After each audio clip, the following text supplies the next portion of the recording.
ಲಿಂಗಾಯತ ಸಮಾವೇಶಕ್ಕೆ ಆಹ್ವಾನಿಸ್ತಾ ಇದ್ದಾರೆ ರೇಣುಕಾಚಾರ್ಯ. ಯತ್ನಾಳ್ ಆಹ್ವಾನಿಸುವ ಬಗ್ಗೆ ಸಭೆಯಲ್ಲಿ ತೀರ್ಮಾನ ಏನಾದ್ರೂ ಆಯ್ತಾ? ದಾವಣಗೆರೆಯಲ್ಲಿ ನಡೆದ ಸಭೆಯಲ್ಲಿ ಆಹ್ವಾನಿಸುವ ಬಗ್ಗೆ ತೀರ್ಮಾನ ಆಗಿದ್ಯಾ ಅನ್ನುವಂತಹ ಪ್ರಶ್ನೆಗಳು.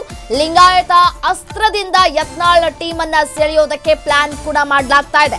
ಅಮಿತ್ ಶಾ ಬಳಿ ಬಿವೈ ವಿಜಯೇಂದ್ರ ಕಾರ್ಯವೈಖರಿ ಬಗ್ಗೆ ಯತ್ನಾಳ್ ದೂರನ್ನ ಕೂಡ ಕೊಟ್ಟಿದ್ದಾರೆ. ರಾಜ್ಯಕ್ಕೆ ಮಾಸ್ಟರ್ ಪ್ಲಾನ್ ರೂಪಿಸಿದ್ರ ಯಡಿಯೂರಪ್ಪ. ಬಿವೈ ವಿಜಯೇಂದ್ರ ರಾಜ್ಯಾಧ್ಯಕ್ಷ ಸ್ಥಾನದಲ್ಲಿ ಮುಂದುವರಿಕೆಗೆ ರಾಜಿ ಪ್ಲಾನ್ ಅನ್ನ ಮಾಡಿಕೊಂಡ್ರ ಯಡಿಯೂರಪ್ಪನವರು ಅನ್ನುವಂತಹ ಪ್ರಶ್ನೆಗಳು ಉದ್ಭವ ಆಗ್ತಾ ಇದೆ. ಈಗಾಗಲೇ ಹೈಕಮಾಂಡ್ ನಾಯಕರನ್ನ ಕೂಡ ಭೇಟಿಯಾಗಿ ಮಾತುಕತೆ ನಡೆಸಿಕೊಂಡು ಬಂದಿದ್ದಾರೆ ಯತ್ನಾಳ್ ಅಂಡ್ ಟೀಮ್.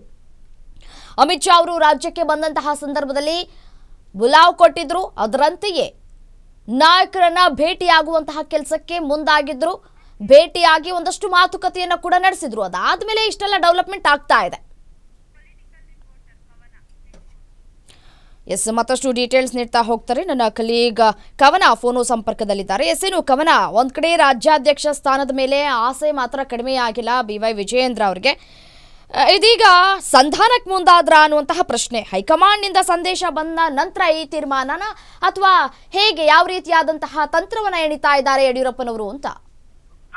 ರಮ್ಯಾ, ಇದೀಗ ರಾಜ್ಯ ಬಿಜೆಪಿಯಲ್ಲಿ ಸಮಾವೇಶ ಪಾಲಿಟಿಕ್ಸ್ ಶುರುವಾಗಿರುವಂತದ್ದು. ಇತ್ತ ವಿಜಯೇಂದ್ರ ಅವರನ್ನ ರಾಜ್ಯಾಧ್ಯಕ್ಷ ಸ್ಥಾನದಲ್ಲೇ ಮುಂದುವರ್ಸ್ಕೊಂಡು ಹೋಗ್ಬೇಕು ಅನ್ನುವಂಥದ್ದು ಇದೀಗ ರೇಣುಕಾಚಾರ್ಯ ಅಂಡ್ ಟೀಮ್ ಸಾಕಷ್ಟು ಪ್ರಯತ್ನವನ್ನ ಪಡ್ತಾ ಇದ್ದಾರೆ.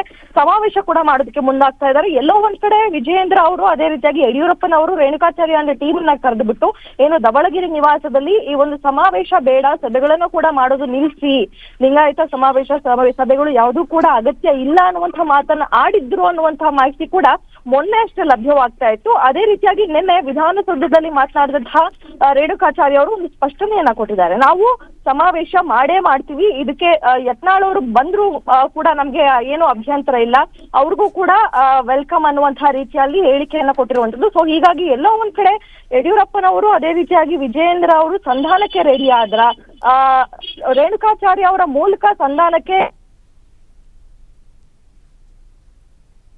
ರೈಟ್, ಥ್ಯಾಂಕ್ ಯು ತಮಿಳಾ ಮಾಹಿತಿಗಾಗಿ ಕವನ.